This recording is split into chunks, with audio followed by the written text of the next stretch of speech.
ಮಹಾನಗರ ಪಾಲಿಕೆಯಲ್ಲಿ ಬಿ ಖಾತೆ ಮತ್ತು ಇ ಖಾತೆ ನಡುವಿನ ಗೊಂದಲ ಬಗೆಹರಿಸಬೇಕು. ಬೀದಿ ನಾಯಿಗಳ ಕಾಟಕ್ಕೆ ಕಡಿವಾಣ ಹಾಕಬೇಕು.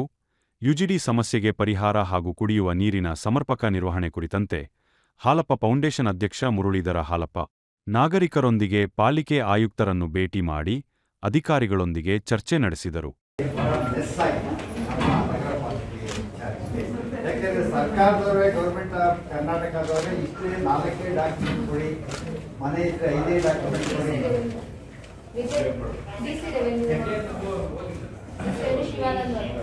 ಅವೆಲ್ಲ ಆನ್ಲೈನಲ್ಲಿ ಮಾತ್ರ ಮಾಡಿ, ಯಾವುದೇ ಆಫೀಸ್ ವಿಸಿಟ್ ಮಾಡಬೇಡಿ, ಇಷ್ಟೇ ಫೀಸ್ ಕಟ್ಟಿ, wait for 2-3 days, don't visit any office, call any BCMP office ಅಂತ ಮಾಡಿದ್ರು. ಆ ಸಿಸ್ಟಮ್ ನಿಮಗೆ ವಾಟ್ಸಪ್ ಕಳಿಸಿ. ಇವರು ಅನ್ನೆಸೆಸರಿ ಆಗಿ 11 ಡಾಕ್ಯುಮೆಂಟ್ ಕೇಳಿದ್ದಾರೆ ನಿಮ್ಮ ವಾಟ್ಸಪ್ಪಲ್ಲಿ. 11 ಡಾಕ್ಯುಮೆಂಟ್, ಚೆಕ್ ಲಿಸ್ಟ್, 2 ಡಾ copy, plan approval copy, EC, not necessary. ಕೇಳಿರೋದು ಸರ್ಕಾರ ಹೇಳಿರೋದು Aadhaar copy, property tax paid recent, property ಸೇಲ್ಗೆ, ಬೆಸ್ಕಾಂ ಮನೆ ವಿಚಾರಕ್ಕೆ, ಪ್ರಾಪರ್ಟಿ ಫೋಟೋ 4, ಅದು ಆನ್ಲೈನ್. ಯಾವುದ್ರಲ್ಲಿ ಹಾಕೋದು? ಜನಸೇವಕ್. ಈಗ ಬೃಹತ್ BBMP-ನಲ್ಲೇ ಮಾಡಿದಾಗ ತುಮಕೂರಲ್ಲಿ ಯಾಕೆ ಆಗ್ತಿಲ್ಲ? 11 ಡಾಕ್ಯುಮೆಂಟ್ ಕೊಡಿ. ಆಮೇಲೆ ಇವತ್ತು ಒಂದು ತುಮಕೂರು ಒಂದು ಹೋಗಿದೆ, ನಾನೇ ಒಬ್ಬ ಸಾಮಾನ್ಯ ಏನಿರಬೇಕು ಅವ್ನು ಹೇಳ್ದ, ಅವ್ನು 9 ಡಾಕ್ಯುಮೆಂಟ್ ಕೊಟ್ಟ. ಹೊಸದಾಗಿ ಒಂದು ಹೇಳ್ಬಿಟ್ಟಪ್ಪ, ನಮೂನೆ 19 ಅದೇನು ಅನ್ನೋದೇ ಫಾರಂ ನಂಬರ್ 3 ಕೊಡಿ. ಇವಾಗ ಜಸ್ಟ್ ಬರೋವಾಗ ಬರೋ ನೋಡೋಣ ಅಂತ ಹೋದ್ರೆ ಏನ್ರಿ ಅದು ಎಲ್ಲೂ ಡಿಸ್ಪ್ಲೇ ಇಲ್ಲ. ನನ್ನ ಸಜೆಷನ್ ಏನಪ್ಪ ಅಂದರೆ, ಈ ಮೆಸ್ ಕ್ಲಿಯರ್ ಆಗುತ್ತೆ ಇಷ್ಟೇ. ಈಗ ಯಾರ್ಯಾರು ದೇಶದಲ್ಲಿ ಕೆಲಸ ಮಾಡ್ತಿದ್ರೆ ಈ ಫಸ್ಟ್ ತಗೊಳ್ಳೋದು ನಿಲ್ಸಿದ್ರು ಒಂದು ಹೋಗಿ ಅಂತ ಹೇಳ್ತಾರೆ. ತುಮಕೂರು ಒಂದೋಗಿ 1 ಅವರ್ ಕ್ಲಾಸ್ ತಗೊಳ್ಳಿ, ಇದನ್ನ ಡಿಸ್ಪ್ಲೇ ಮಾಡಿಸ್ಬೇಕು. ಇಷ್ಟೇ ಡಾಕ್ಯುಮೆಂಟು, ಇಷ್ಟೇ ಇದು, ಯಾವುದು ನೆಸೆಸಿಟಿ ಇಲ್ಲ ಅಂತ ನಮ್ಮ ಎಲ್ಲ ಶುಭಾಶಯಗಳು, ಕಂಗ್ರ್ಯಾಚುಲೇಷನ್ಸ್. ಆದರೆ ಈ ಖಾತಾ ವಿಚಾರದಲ್ಲಿ ನಾವು ಹಿಂದೆ ಬಿಟ್ಟಿದ್ವಿ. ನೆಸೆಸಿಟಿನೇ ಇಲ್ಲ, 4 ಡಾಕ್ಯುಮೆಂಟ್ ಅದನ್ನ ಹಾಕಿದ್ದಾರೆ ಅಂತ ನಿಮ್ಗೆ ಹೇಳ್ತಾರೆ. ನಾನು ನಿಮಗೆ ಮುಂಚೆ ಮುರಳೀಧರ ಹಾಲಪ್ಪನವ್ರು ಅಪ್ರೋಚ್ ಮಾಡೋಕ್ಕೆ ಮುಂಚೆ ರೆವಿನ್ಯೂ DC ಇದನ್ನೇ ತೋರಿಸ್ತೆ. ಮಹಾಸ್ವಾಮಿ ನೋಡಿ ಇದನ್ನು ಹಾಕ್ಸಿದ್ದಾರೆ, ಆಯ್ತು ರೀ ಹಾಕಿಸ್ತೀವ್ರಿ ಅಂತ ಉಡಾಫೆ ಉತ್ತರ ಕೊಟ್ಟರು. ನಾನು ಸುಮ್ಮನೆ ನಾನು ದೊಡ್ಡ ಏನು ಹೋಗಿಲ್ಲ, ಜನಸಾಮಾನ್ಯ ನನ್ನ ಹೆಸರು ಹೇಳಲ್ಲ, ನೋಡಿ ಹೀಗಿದೆ ಅಂದಾಗ ಅವ್ರ ಹತ್ರ ಉದಾಸೀನವಾಗಿ ಕೊಟ್ಟರು. ಆದ್ದರಿಂದ ಅವಾಗ ಇವ್ರ ಹತ್ರ ಹೋಗಿದ್ದ, ಅವಾಗ ನಿಮ್ಮ ಹತ್ರ ಅಪಾಯಿಂಟ್ಮೆಂಟ್ ಕೊಡಿಸಿ ಸರ್ ಅಂತ ಹೇಳಿ ದಯಮಾಡಿ ಇದನ್ನು ಡಿಸ್ಪ್ಲೇ ಮಾಡಿರಿ. ನಾನು ನಂಬರ್ ತಗೊಳ್ರಿ, ಆಕ್ಚುಲಿ ನೋಡೋಣ ಎಲ್ಲಾದರೂ ಹಾಕ್ಬೇಕು. ಸುಮ್ಮನೆ ಹೇಳ್ಬೇಡಿ, ನಿನ್ನ ನಂಬರ್ ನಾನು ತಗೋತೀನಿ ಹೇಳಿ. ನಿಮ್ಮ ಹೆಸರು ಹೇಳಿ, ಹೆಸರು ಹೇಳಿ ನಾವು ಮಹಾಸ್ವಾಮಿ ಹೆಸರು ಹೇಳಿ ಸರ್. ಶಿವಾನಂದ್ ಅಂತ. ನಂಬರ್ ಹೇಳಿ. 9945 21 29 19. ಇನ್ನ ನಾನು ಹೇಳಲ್ಲ, ನನ್ನ ಹೆಸರು ನಾಗರಾಜ್, ಅಶೋಕ್ ನಗರ 5th ಕ್ಲಾಸ್. ಮಾತಾಡ್ತೀನಿ. ಹೊರಗಡೆ ಏನೋ ಲಿಸ್ಟ್ ಆಫ್ ಡಾಕ್ಯುಮೆಂಟ್ಸ್ ಬೇಕು ಅಂತ ಎಲ್ಲ ಲಿಸ್ಟ್ ಡಿಸ್ಪ್ಲೇ ಮಾಡಿದ್ರು. That is first. Second thing, from 1 month ನಮಗೆ ಸಾಫ್ಟ್ವೇರ್ ಇಶ್ಯೂಸ್ ಬರ್ತಾ ಇದೆ. ಎಂಟೈರ್ ವರ್ಕ್ ಫ್ಲೋ ಎಲ್ಲ ಚೇಂಜ್ ಮಾಡಿದ್ದಾರೆ. ನಮಗೆ ಎಷ್ಟೊಂದು ಏನು ನಮ್ಮಲ್ಲಿ ಒಂದು 46 ಫೈಲ್ಸ್ ಇದ್ದಾವೆ. ಶಿವಮೊಗ್ಗ, ಮೈಸೂರು ಆ ಕಡೆ ಎಲ್ಲ 300 ಫೈಲ್ಸ್ ಪೆಂಡೆನ್ಸಿ ಉಳಿದಿದ್ದಾವೆ ಸಕಾಲದಲ್ಲಿ. ಸೊ ಅವರೆಲ್ಲನೂ ಇವಾಗೆಲ್ಲ ಕುತ್ಕೊಂಡೆಲ್ಲ ಕ್ಲಿಯರ್ ಮಾಡಿಸ್ತಾ ಇದ್ದೀವಿ. ಸ್ವಲ್ಪ ಎಲ್ಲ ಸಾಫ್ಟ್ವೇರ್ ಸ್ಟ್ರೀಮ್ ಲೈನ್ ಆಗ್ತಾ ಇದೆ. ಇದಕ್ಕೆ that is a major issue. From last 1 month ಯಾರಿಗೂ ನಮಗೆ ಕೆಲಸ ಮಾಡೋಕ್ಕೂ ಆಗ್ತಾ ಇಲ್ಲ. ಎಂಟ್ರ್ ಆಗಿದ ತಕ್ಷಣವೇ ಐದು ಸಾಫ್ಟ್ವೇರ್ಸ್ ವೆರಿ ಸ್ಲೋ. ಇಲ್ಲಾಂದರೆ ಫೈಲ್ಸ್ ಎಲ್ಲ ನಮಗೆ ಡಿಸ್ಪ್ಲೇಗೆ ಬರ್ತಾ ಇಲ್ಲ. ಇದೆಲ್ಲ ವಿಚಾರನೂ ನಾವು ಆಲ್ಮೋಸ್ಟ್ ಒಂದು 10 ದಿನದಿಂದ ಎಲ್ಲ NICಗೆ ಮತ್ತು KMDSಗೆ ಎಲ್ಲನೂ ವಿಚಾರ ತಿಳಿಸಿದ್ದೀವಿ. ಪರ್ಸ್ನಲಿ ಹೋಗ್ಬಿಟ್ಟು ಬ್ಯಾಂಗ್ಳೂರಲ್ಲಿ ಸಹ ಕುತ್ಕೊಂಡು ಎಲ್ಲನೂ ಕ್ಲಿಯರ್ ಮಾಡಿಸ್ಕೊಂಡು ಬಂದಿದ್ದೀವಿ. ಇನ್ನೊಂದು 2-3 ಡೇಸಲ್ಲಿ ಈ ಸಾಫ್ಟ್ವೇರ್ ಇಶ್ಯೂಸ್ ಏನಿದೆ ಎಲ್ಲನೂ ಸೆಟ್ಲ್ ಆಗುತ್ತೆ. ಮುಂಚೆ ಏನು ಒಂದೊಂದು corporation had its own ways, ಅಂದರೆ ವರ್ಕ್ ಫ್ಲೋ. ಫಸ್ಟ್ ಯಾರಿಗೆ ಬರುತ್ತೆ, ಕೇಸ್ ವರ್ಕರು, ನೆಕ್ಸ್ಟ್ RAR, ಮತ್ತು ಕೇಸ್ ವರ್ಕರು, ಮತ್ತು ಝೋನಲ್ ಕಮಿಷನರ್, ಆ ಥರ ಒಂದು ವರ್ಕ್ ಫ್ಲೋ ಇತ್ತು. ಇವಾಗ ಎಲ್ಲ 10-11 ಕಾರ್ಪೊರೇಷನ್ಸ್ಗೂ ಸೇಮ್ ವರ್ಕ್ ಫ್ಲೋ ಮಾಡಿದ್ದಾರೆ. ಆ್ಯಂಡ್ ಈ ವರ್ಕ್ ಫ್ಲೋ ಏನಂದರೆ ಒಂದು ಹೊಸ ಎಂಟ್ರಿ ಕ್ರಿಯೇಟ್ ಮಾಡಿದ್ದಾರೆ. ಹೆಲ್ಪರ್ ಡೆಸ್ಕ್ ಮತ್ತು ಕ್ರಿಯೇಟರ್ ಲಾಗಿನ್, ವೆರಿಫೈ ಲಾಗಿನ್ ಅಂತ ಕಾರ್ಪೊರೇಷನಲ್ಲಿ all 11 corporations cross Karnataka they change the work flow. So ಹಾಗಾಗಿ ಏನಾಗಿದೆ, ಇನಿಷಿಯಲಿ ನಮಗೆ ಪ್ರಾಬ್ಲಮ್ಸ್ ಇತ್ತು.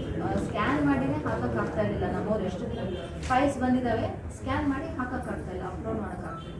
ಅಪ್ಲೋಡ್ ಮಾಡಿದ್ಮೇಲೆ ವಿಸಿಬಿಲಿಟಿ ಕಾಣಿಸ್ತಾ ಇಲ್ಲ. ಒಂದು ಲಾಗಿನ್ ಇನ್ನೊಂದು ಲಾಗಿನ್ ಮಾಡಿದಾಗ ಕಾಣಿಸ್ತಾ ಇಲ್ಲ. ಪ್ಲಸ್ ಇವಾಗ ಡಬಲ್ ನೋಟಿಫಿಕೇಶನ್ಗೆ ಒಂದು 56 ಫೈಲ್ಸ್ ನಿಂತಿದ್ದಾವೆ. ಅಂದರೆ ಆಲ್ರೆಡಿ ಕ್ಲಿಯರ್ ಆಗಿ ಝೋನಲ್ ಕಮಿಷನರ್ಗೆ ಇನ್ನೇನು ಖಾತೆ ಕೊಡಬೇಕು, ಓಪನ್ ಮಾಡಿದಾಗ ಮತ್ತೆ ಬಂದು ಇನಿಷಿಯಲ್ ಲಾಗಿನಲ್ಲಿ ಕೂತ್ಕೊಂಡಿದೆ.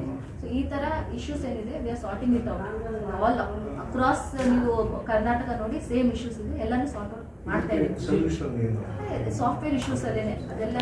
ನಿನ್ನೆ ನಮ್ಮ ಟೀಮೇ ಹೋಗ್ಬಿಟ್ಟು ಬ್ಯಾಂಗ್ಳೂರಲ್ಲಿ morning 9 o'clock to night 8 o'clock ವರೆಗೂ ಕುತ್ಕೊಂಡು ಪ್ರತಿ ಏನು ಆಫೀಸ್ NIC ಮತ್ತು KNDS ಅಂತ ಇರುತ್ತೆ, Karnataka municipal data and NIC ನಿಮಗೆಲ್ಲ ಗೊತ್ತಲ್ಲ. ಸೊ ಅಲ್ಲಿ ಹೋಗ್ಬಿಟ್ಟು ಎಲ್ಲ ಕುತ್ಕೊಂಡು ಕ್ಲಿಯರ್ ಮಾಡಿದೆ. ಕರೀರಿ ವಿಜಯ್, ಬನ್ನಿ ಇಲ್ಲಿ ಮನೆಗೆ ಹೋಗಿ ಕೊಡ್ತಾ ಇದ್ದಾರೆ. ಈ ಖಾತ 115 ರೂಪಾಯಿ ಮನೆಗೆ ಕೊಡ್ತಾರೆ. ಇಂಥ ಇರೋವಾಗ ನಮ್ಮ ತುಮಕೂರಲ್ಲಿ ಆಗ್ತಾ ಇರೋದು ದುರದೃಷ್ಟ. ಅದಕ್ಕೆ ಮೇಡಮ್ ಅವರು ದಯಮಾಡಿ, ಯಾಕೆಂದ್ರೆ ನಾವಿಲ್ಲಿ ಮಹಿಳಾ ಕಮಿಷನ್ ಹೋದಾಗ ಇವ್ರಿಗೆಲ್ಲ ಗೊತ್ತು. ತುಳಸಿ ಬೇರಿದ್ದೀನಿ ಅವರು ನಮ್ಮ ಹೆಂಡ್ರೆಲ್ಲ ಇಷ್ಟಲ್ಲ, ಅವ್ರು PhD ಇಲ್ಲ ಸೈನ್ಸ್. ಆಮೇಲೆ ಇದು ಮೇಡಮ್ ಅವರು ರೋಹಿಣಿ ಸುಂದರಿ ಎಂಥ ಇದು ಕಸದ ವಿಲೇವಾರಿ ವಿಚಾರದಲ್ಲ ಅವರು ಮುಂದೆ ತಂದರು. ಅದು ಆಗಿದೆ. ಆದರೆ ನೀವು ಇದ್ದಾಗ ನಾವು ಚೆನ್ನಾಗಿ ಎಕ್ಸ್ಪೆಕ್ಟ್ ಮಾಡಿದ್ದೀವಿ. ದಯವಿಟ್ಟು ಇದು ಸಾಲ್ವ್ ಮಾಡಿಕೊಡಿ, ಮೆಸೇಜ್ ಕ್ಲಿಯರ್ ಮಾಡಿಕೊಡಿ ಮೇಡಮ್. ತುಂಬ ಹ್ಯಾರಾಸ್ಮೆಂಟ್ ಆಗ್ತಾ ಇದೆ ಅಷ್ಟೇ.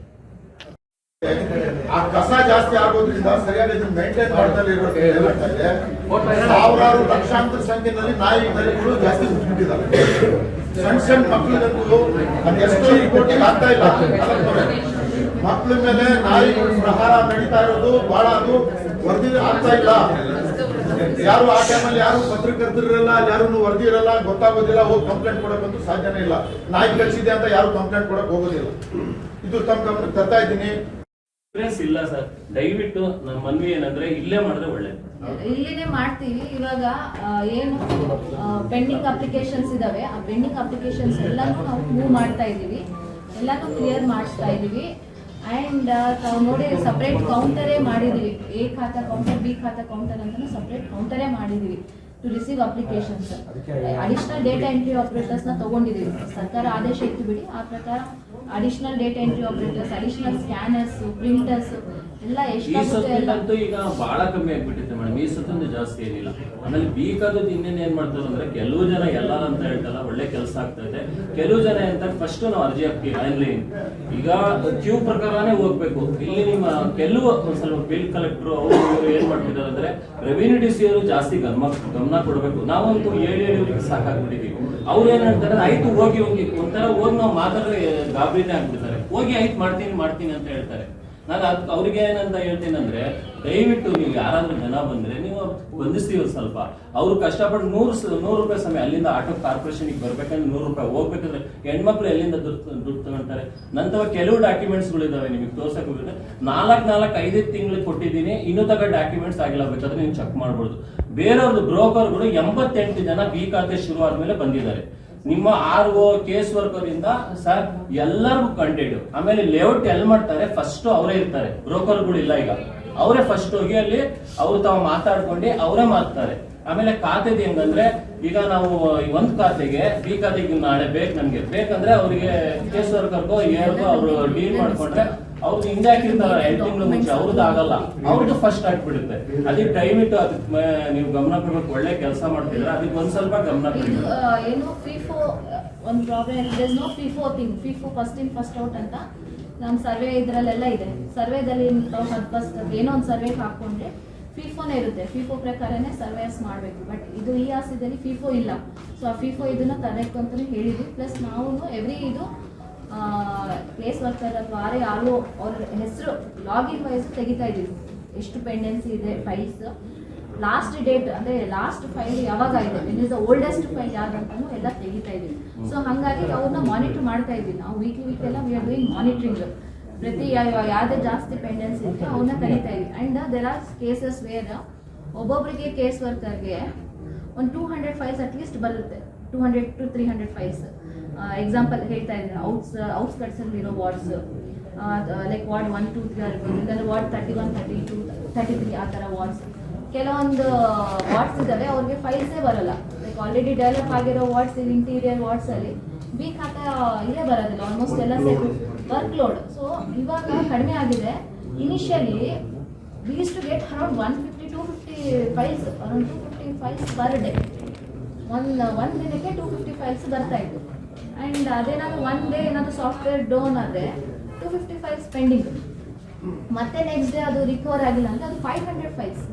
ಸೊ ನೀವು ಲೆಕ್ಕ ಹಾಕಿ ವಾರದಲ್ಲಿ ಒಂದು 2,000 ಫೈಲ್ಸ್ ನಮಗೆ 1 ವೀಕಲ್ಲೇ ಇಷ್ಟು ಗೆಟ್ 2,000 ಫೈಲ್ಸ್. ಸೊ ಇಷ್ಟು 2,000 ಫೈಲ್ಸ್ ನಮ್ಮವರೆಲ್ಲ ಕುತ್ಕೊಂಡು ಮಾಡ್ತಾ ಇದ್ದಾರೆ, ಕೆಲಸ ಮಾಡ್ತಾ ಇದ್ದಾರೆ. ಕೆಲಸದ ಬಗ್ಗೆ ನಾನು ಏನು ಹೇಳಿಲ್ಲ ಮೇಡಮ್. ಏನಂದ್ರೆ ನಾನು ಹೇಳ್ತಾ ಇರೋದೇನಂದ್ರೆ, ಈಗ ನಾನು ಫಸ್ಟ್ ಕೊಟ್ಟಿದ್ದೀನಿ, ನಾನು ಲಾಸ್ಟಿಗೆ ಕೊಟ್ಟಿರೋದು. ಈಗ ಸಾಹೇಬ್ರು ಹೇಳಿದ್ರು ನಿಮ್ಗೆ ಆಗ್ಲೇ ಏನಂದ್ರೆ ಡಾಕ್ಯುಮೆಂಟ್ 4 ಡಾಕ್ಯುಮೆಂಟ್ ಇರ್ಬೇಕಂತ. ನೋಡಿ, ಈಗ ನೀವು ಮಾರ್ಕೆಟ್ ಅಲ್ಲಿ ಮಾರ್ಕೆಟ್ ಅಲ್ಲಿ ಅಂಗಡಿ ಟೆಂಡರ್ ಮಾಡಿದ್ದಾರೆ, 2ನೇ ವಾರ್ಡಲ್ಲಿ ಮಾರ್ಕೆಟ್ ನಮ್ದೇನೋ ಟೆಂಡರ್ ಮಾಡಿದ್ದಾರೆ. ಅದರಲ್ಲಿ ಪ್ರತಿಯೊಂದು ಡಾಕ್ಯುಮೆಂಟ್ ಇವ್ರಿಗೆ ಕೊಡಬೇಕು. ಯಾರು ಸರ್ಕಾರದಿಂದ ಅಲಾಟ್ ಆದ್ಮೇಲೆ ಇವ್ರಿಗೆ ಕೊಡಬೇಕು. ಅವ್ರಿಗೆ ಎಷ್ಟು ಡಾಕ್ಯುಮೆಂಟ್ ಕೊಟ್ಟಿದ್ದಾರೆ ಅಷ್ಟು ಡಾಕ್ಯುಮೆಂಟ್ ಅವರು ಖಾತೆಗೆ ಹಾಕಿದ್ದಾರೆ. ಈಗ ಅವ್ರು ಹಾಕಿ 15 ದಿವಸ ಆಗಿತ್ತೆ ಡಾಕ್ಯುಮೆಂಟ್ ಅವ್ರ ಹೆಸರಿಗೆ ಖಾತೆ ಮಾಡಿಸ್ಕೊಳ್ಳಕ್ಕೆ. ಅವ್ರು 15 ದಿವಸದಿಂದ ತಿರುಗ್ತವ್ರೆ. ಅವ್ರಿಗೆ ಅವ್ರು ಸರ್ಕಾರನೇ ಕೊಟ್ಟಿಲ್ಲ ಡಾಕ್ಯುಮೆಂಟ್, ಕಾರ್ಪೊರೇಷನ್ ಅವರು ಕೊಟ್ಟಿಲ್ಲ ಡಾಕ್ಯುಮೆಂಟ್. ಅಂತ ಡಾಕ್ಯುಮೆಂಟ್ ಕೇಳಿಸ್ತಾರೆ. ಅದಕ್ಕೆ ಏನಕ್ಕೆ ಪ್ರೆಜರ್ ಅಂದ್ರೆ ಅವ್ರದೇ ಒಂದು ಬೇರೆ ದಾರಿ ಇರುತ್ತೆ. ಅವ್ರು ಇಷ್ಟು ಕಾಡಿಸಿದ್ರೆ ಬೇರೆಯವ್ರಿಗೆ ಯಾರಾದ್ರೂ ಬ್ರೋಕರ್ಗೆ ಹಿಡ್ಕೊಂಡ್ಬಂದು ಇವತ್ತು ಏನಾದ್ರು ಒಂದು ಮಾತಾಡ್ತಾರಂತ ಒಂದ್ ದಾರಿ ಅದು. ಅದಕ್ಕೋಸ್ಕರ ನಾನು ಈಗ ತಗೊಂಡ್ಬಂದಿದ್ದೀನಿ ಡಾಕ್ಯುಮೆಂಟ್ ಮೇಡಮಿಗೆ ತೋರ್ಸೋಣ ಅಂತ. ಅದಕ್ಕೋಸ್ಕರ ನಿಮ್ಮ ಸರ್ಕಾರ, ನಮ್ಮ ಸರ್ಕಾರದಿಂದ ನೀವೇ ಕೊಟ್ಟಿದ್ದ ಡಾಕ್ಯುಮೆಂಟ್ ಎಲ್ಲಿಂದ ತರಬೇಕು? ಫಸ್ಟ್ ಹುಟ್ಟದ ಮಗು ಇದು ರಿಜಿಸ್ಟರ್ ಆಫೀಸ್ ಅಲ್ಲಿ ಬರೀ ನೀವು ಹೆಸರಿಗೆ ಬೇಕಾಗಿರೋದಿಲ್ಲ. ನೀವು ಇಂಥ ಡಾಕ್ಯುಮೆಂಟ್ ತಗೊಂಬನ್ನಿ ಅಂದ್ರೆ ಎಲ್ಲಿಂದ ತರೀತಾರೆ? ಬಡವರು ಸ್ಲಮ್ನವ್ರು ಎಲ್ಲಿಂದ ತರ್ತಾರೆ? ದಯವಿಟ್ಟು ನನ್ನ ಮನವಿ ಏನಂದ್ರೆ, ಡಾಕ್ಯುಮೆಂಟ್ ಸರ್ಕಾರ ಹೇಳಿದ್ರು, ಈ ಸಾಹೇಬ್ರು ಹೇಳ್ದಂಗೆ 4 ಡಾಕ್ಯುಮೆಂಟ್ ಕೇಳಿರೋದು. ಆ ಡಾಕ್ಯುಮೆಂಟ್ ಬಗ್ಗೆ ನೀವು ಮಾಡ್ಕೊಡ್ಬೇಕಂತ ನಮ್ಮ ವಿನಂತಿ. ಈಗ ನೀವು RO ಕೇಳಿದ್ದು, ಈಗ RE ಫೈನಲ್ ಅಂತಾರೆ. ಬಂದು ಮನೆ ಸರ್ ಫೋಟೋ ತೆಗಿತಾರೆ, ರಿಪೋರ್ಟ್ ನೋಡ್ತಾರೆ, ಕೇಸ್ ವರ್ಕರ್ ನೋಡ್ತಾರೆ. ಆಮೇಲೆ ಯಾರಿಗ ಹೋಗೋದಂದ್ರೆ RO ಹೋಗುತ್ತೆ. RO ಹೋದ್ರ ಮೇಲೆ ಅವರು ಒಂದು ಶರ ಬರೀತಾರೆ, ಸರ್ ಈಗ ಬೇಕು ಅದು ಬೇಕು ಅಂತ.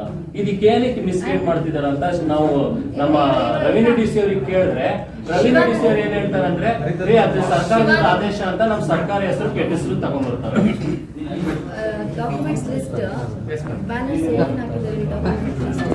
ಲೈಬ್ರರಿ ಇಷ್ಟಕ್ಕೆ ಮಾತ್ರ ಸೀಮಿತಗೊಳಿಸಿ ಅದರಲ್ಲೇ UGDದು, ನೀರಿಂದು, ರಸ್ತೆದು ಇದೆಲ್ಲದು ತೊಗೊಂಡ್ಬಿಟ್ಟಿದ್ರೆ ತುಂಬ ಅನುಕೂಲ ಆಗಿರೋದು. ಮೇಡಮ್ ಈಗ ಕ್ರಿಯಾಶೀಲವಾಗಿ ಏನೋ ವ್ಯವಸ್ಥಿತವಾಗಿ ಮಾಡಬೇಕು ಅಂತಿದ್ದಾರೆ.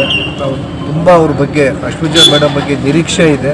ಅದು ಖುಷಿ ಮಾಡಲ್ಲ ಅಂತ ವಾರ್ಡ್ ಸಭೆಗಳನ್ನ ಮಾಡಿದ್ರೆ ಎಷ್ಟೊಂದು ಸಮಸ್ಯೆ ಆಗ್ತಿದೆ. ವಾರ್ಡ್ ಸಭೆ ಒಂದು, ಆಮೇಲೆ ವೀಕ್ಲಿ ಒನ್ಸು ಮೀಡಿಯಾ ಬ್ರೀಫಿಂಗು ಮಾಡಿದ್ರೆ ಇಂತಿಂತ ಮಾಡ್ತಿದ್ದೀವಿ ಅಂತ ಮಾಡಿದರೆ ತುಂಬ ಅನುಕೂಲ ಆಗ್ತದೆ.